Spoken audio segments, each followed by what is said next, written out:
my friend's son is in the trades. Like I said, I spent many years in both commercial and residential construction. And in the trades, you'll see some similar. There's usually not as much screaming involved, but it can be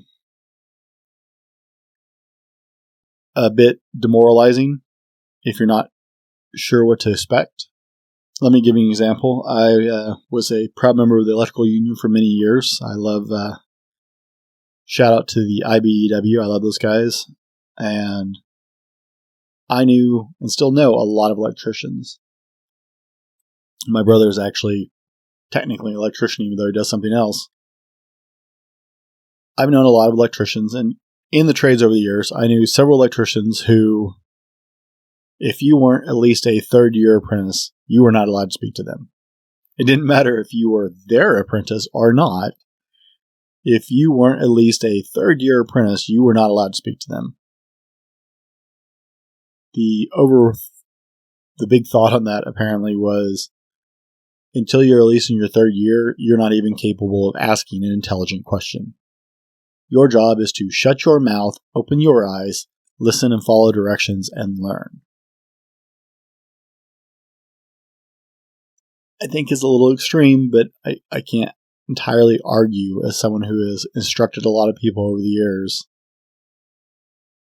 There's a time for questions, and there's a time when you're capable of asking good questions, and it's usually not at the beginning, because you're going to be, all those questions will be answered if you pay attention and follow directions. It will be covered at the appropriate time in the appropriate way. But there are a lot of people that find that very off-putting. In the lower ranks of the apprenticeship programs, there tend to be a lot of yelling and name-calling. You get stuck with a lot of menial tasks. And so this wears on some people. Some people just don't know how to react to this. And to be honest, I can understand to an extent. Let's be fair about all this. I can understand to an extent. As someone who has incredibly thick skin and has been in all of those environments, I'm not greatly sympathetic. And there would be people who would definitely tell you that. As an instructor, I was not overly sympathetic. But I understand there are people who struggle with this, and that's what we want to address today. We want to talk specifically to people who are struggling in this environment and about what you're experiencing and the pros and the cons on both sides. Okay? So we'll be fair about it. What's happening, guys? My name is Brent, and I am the Fallible Man. This has been a clip from one of our podcasts.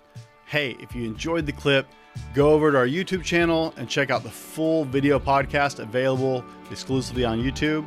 And if you're more of an audio guy, hey, our podcast is on Apple Podcasts, Spotify, TuneIn, and I think pretty much everywhere else you want to listen. Thanks for hanging out with us, and I hope you enjoyed the clip.